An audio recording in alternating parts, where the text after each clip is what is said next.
everyone, welcome to Cup of Tea. And tonight, our guests are the cast and crew of the film Imbisibol, which is going to be showing at the TIFF this year. First up, we have veteran actor and director Bernardo, who's playing Benji in the film. Thank you so much for joining us. Completely overwhelmed to be with a beautiful MC right here and having a wonderfully relaxed, joyful time in Toronto. It's so warm here. I can't take it. No, that's acting. So, can you tell us more about the character you play, Benji, and how you approach the role? Well, Benji is probably one of the bigger challenges of my life at this late stage. I'm 70 years old now, and I have to confess, when I got back from the US, basically, when I saw the script, the only deciding factor was that I needed a job. Well, not really. Very well written script, but I could resonate to it because it was basically the story of undocumented Filipino workers. There's a lot of you out there who can relate to this, right? Well, these are so-called bagong bayani, so the new heroes who are keeping the country afloat with their remittances. But my character is Benji Toledo, who's lived in Japan for 12 years and who has a gay lover in the person of Ricky Davao, the well-respected award-winning actor. And I have a wife and a family back home. So Imbisibol, in English is invisible, refers to being under the radar, a cipher, zero, because they no longer have a working permit, so they disappear. And just mere numbers, no longer persons. And I could relate to that in so many ways because I spent 12 years in the US and met a lot of undocumented workers. And I thought their story deserved to be told. Even as undocumented, they're sending money, support to the country. So I applaud that. I came back because I felt it was legacy time. I'm 70 years old. Whatever experience or expertise I have, it was time to share it. So I said, this is it. I wanted it. I asked for it. Here it is. And I guess when it comes from the heart, I believe in little angels. I believe in positive energies that make things happen. Cultural Center of the Philippines annually is on its 10th year. They feature works by young playwrights, promising work that could eventually be expanded into full-length plays or even teleplays or a movie like what happened to Imbisibol. We got so emotionally invested in the play that we thought, hey, this should become a movie. This is still happening. The plight of overseas contract workers who uproot themselves from their Filipino lives, separate themselves from their families in order to give their children a better life, a better chance to survive, to succeed, to get educated.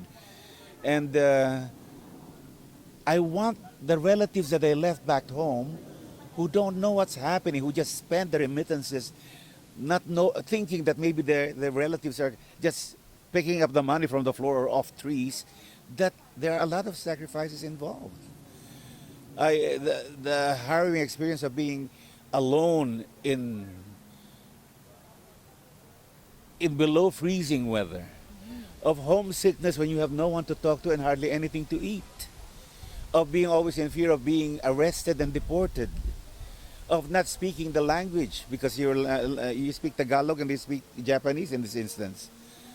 So I said, let's celebrate we should celebrate the Bagong Bayani.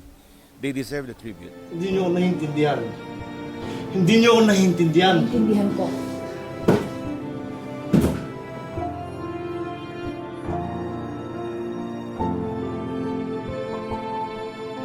いいんだ。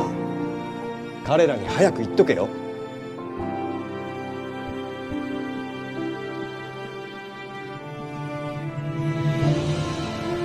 Ha? Ano gagawin natin? Jonathan, ano gagawin ko?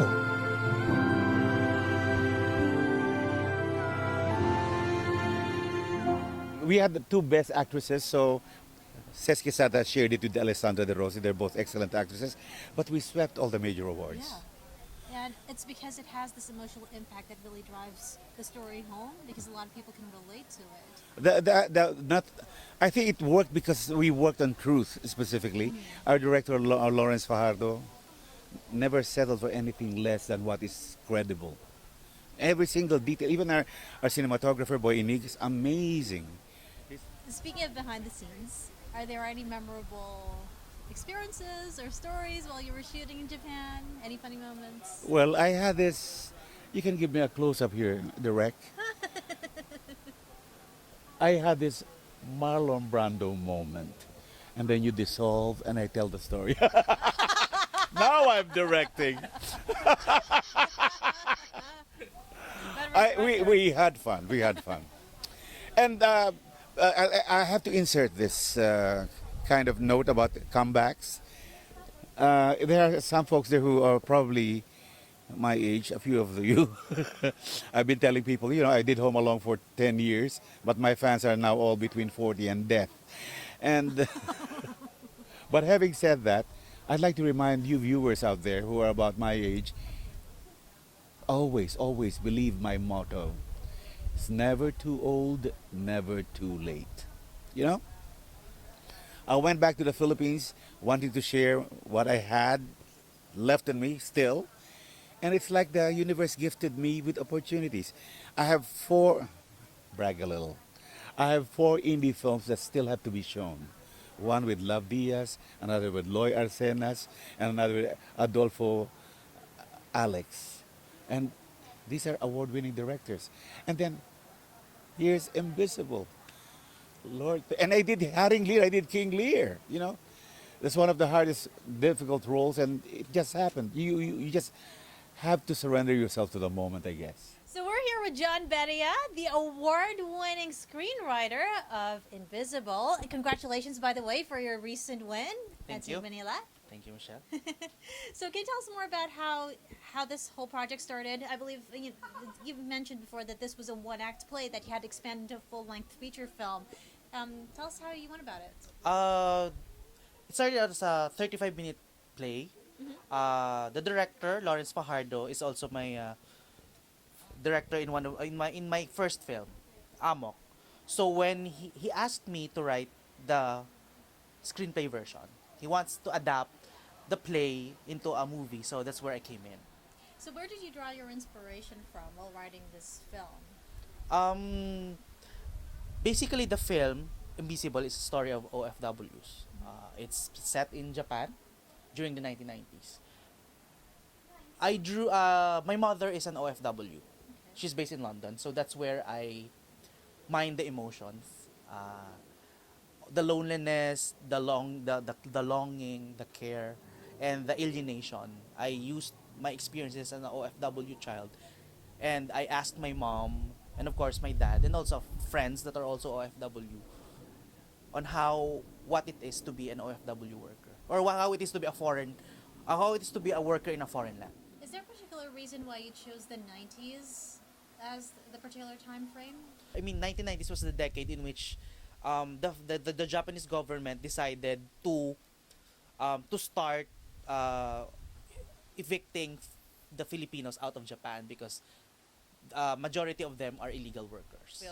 We would like the film to be the voice of the Filipino OFWs, not only in Japan but also worldwide. So, long live the Filipino workers. I'm with the award-winning director, Lawrence Fajardo. Thank you for joining us. Thank And you. welcome to Toronto. Thank you. And congratulations, by the way, for winning Best Director at Sinag, Manila. Sinag Manila. So, we're curious. Out of all the plays you've seen, what made you decide to expand Imbisibol, the one-act play, into a full-length movie? Well, ever since we did Imbisibol for Virgin Love Fest, me and my writer, actually the playwright, Herlin Alegre. So the playwright was Herlin Alegre, and the screenplay is John Bedia. So, I saw a potential for this to be a film. Director Brillante Mendoza asked for a script, so we passed Imbisibol. So, yan. After that, nagustuhan niya. He liked the concept. And also I really love to shoot this film because we're going to shoot in Japan. So when the first time I was in Japan in Fukuoka, I told myself that one day I'm going to shoot a film here. So the opportunity, parang yung universe nag-ano lang talaga. It all fell into place. Yeah.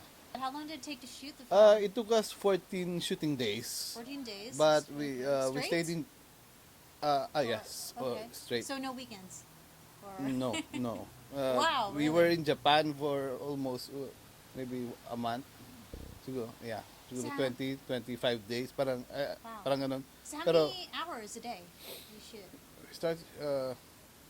Start maybe 8, 9 a.m. And we finish 1 a.m. No, mga AD ko is Japanese.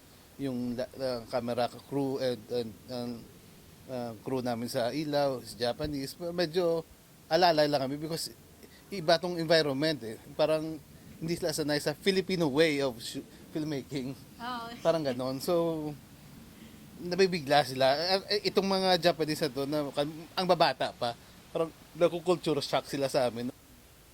So, Filipino way, pwede na natin i-shoot dito. Kapag mag-shoot ka, sabihin mo, mag-shoot ka dito, dapat 20 minutes lang to, 30 minutes lang na shooting. Alam mo na tayo, kapag Pinoy, parang, sige. And you gotta get carried away with the creative process too. So. Of course, nangyayari yung creative process na yun. Gusto namin bigyan ng muka ang mga walang muka. Gusto namin bigyan ng boses ang walang boses. Yun ang gusto namin pakita dito sa Imbisibol. At tapos gusto namin mapakita at maintindihan ng mga tao back home na mahirap talaga yung buhay dito sa ibang bansa. Actually, we were very lucky kasi we have established very good relationships na with Fukuoka, Japan. Kasi we've been there a few times for the festival and parang nagkaroon na kami ng mga friends doon. From the Film Commission, from the government, from the film festival. So, lahat sila, tinulungan nila kami. Sobrang galing. They also looked for funding for us para ma-fund yung shoot namin doon. And then, nakipag-usap sa mga locations na para free lahat. So, wala kaming binayaring locations. For the kids out there, wag niyong i-take for granted yung hirap na dinadanas. Kasi akala nila ang dali-dali. Akala nila porque you're in another country, it's exciting. It's fun. It's something new. Pero hindi eh. I mean, I'm sure if you ask them, they would rather just, be in the Philippines taking care of their families kung pwede lang. So, yun talaga yung message na gusto namin ibigay sa mga manonood. So, kaya, ang goal talaga namin is yung sana mas maraming makapanood po ng pelikulang pinaghirapan namin. Really looking forward to this movie. Thank So you. everyone, go check out Invisible at the Toronto International Film Festival and also check out their Facebook fan page. Link below. "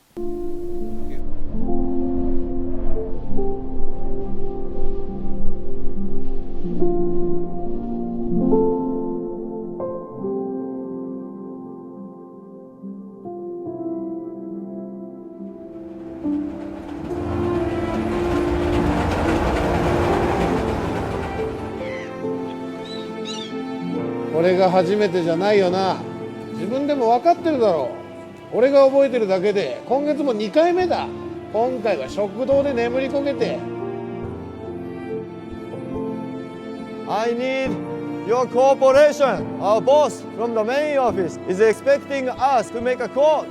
If you want, Tanaka-san, I can count it again for you. I can do it the whole day if you want. 仕事頑張ってね。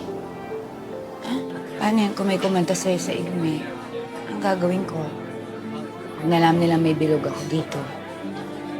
Mamaya, maubos pa kita ko sa pagtubos sa'yo. Huwag naman ganun. Manang, mag-Christmas party ulit tayo sa karaoke, ha? Oo nga, enjoy yun, Manang. Masaya. Tingnan natin, ha? Sige, tingnan natin.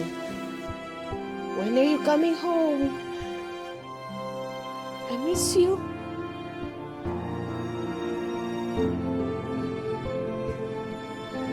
Hindi niyo ako naiintindihan. Hindi niyo ako naiintindihan. Intindihan ko.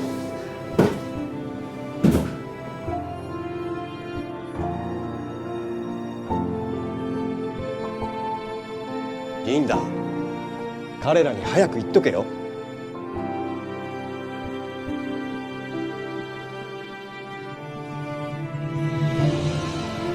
Ha? Ano gagawin natin? Jonathan, ano gagawin ko?